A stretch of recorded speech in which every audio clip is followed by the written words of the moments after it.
Let's practice your pronunciation skills with our speaker, Mr. Dre Andres. Don't forget to subscribe to our YouTube channel and click the notification bell to get the latest updates. You can also follow us on our other social media accounts.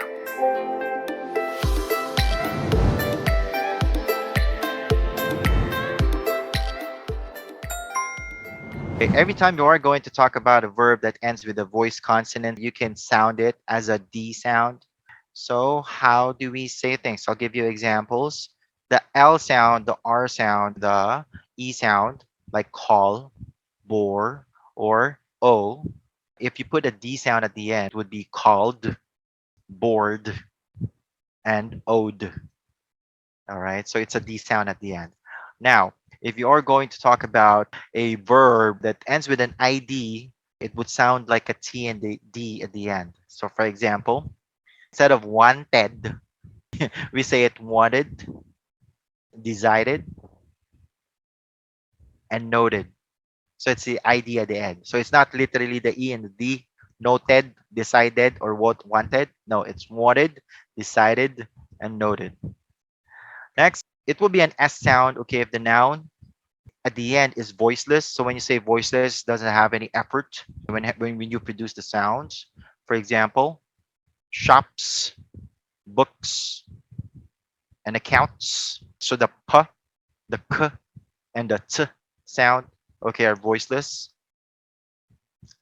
And then it will be a Z sound if the noun ends with a voice, a sound. For example, like wire, wire, because the is sound there. Okay, that's why it's called a voiced All right, so it's wires, cards, and panels.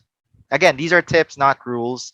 And tips are meant to make you sound smarter, especially if you are in front of an interview and you're trying to sell yourself with the things that you have not done yet because you haven't worked in the call center yet. And this is creating first impressions. And then it will be an IZ sound, okay, if the noun ends with S or KS sound.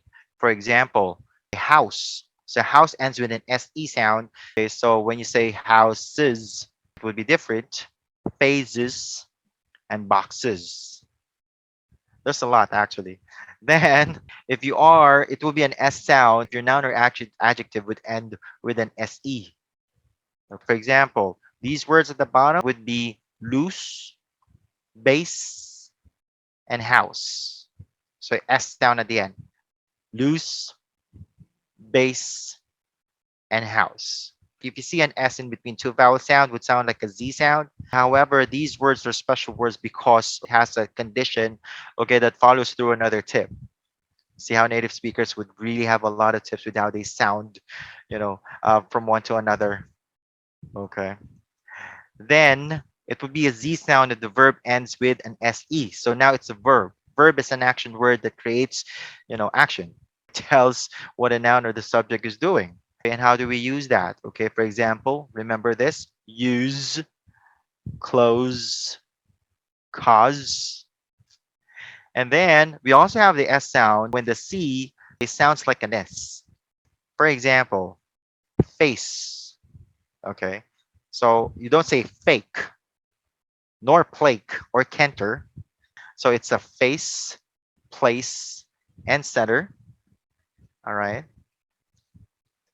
And then a Z sound, that's what I'm saying. If the S sound appears in between two vowel sounds. For example, easy, easy peasy. All right. Business. So the first S would be an Z sound, but the two S's at the end will be an S sound. So it's business and user. Again, it takes practice, okay? It's not something automatic that okay, I already attended Dre's webinar and I already know it. No, it's not automatic. This is something that you should be practicing. It's something that is progressive, okay? It's not because you have attended certain training in the call center that makes you automatic to speak this way.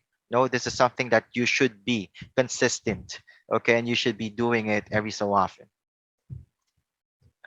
Next is we have the S, just what I said. If it's within double S's, so like assess, pass, and message.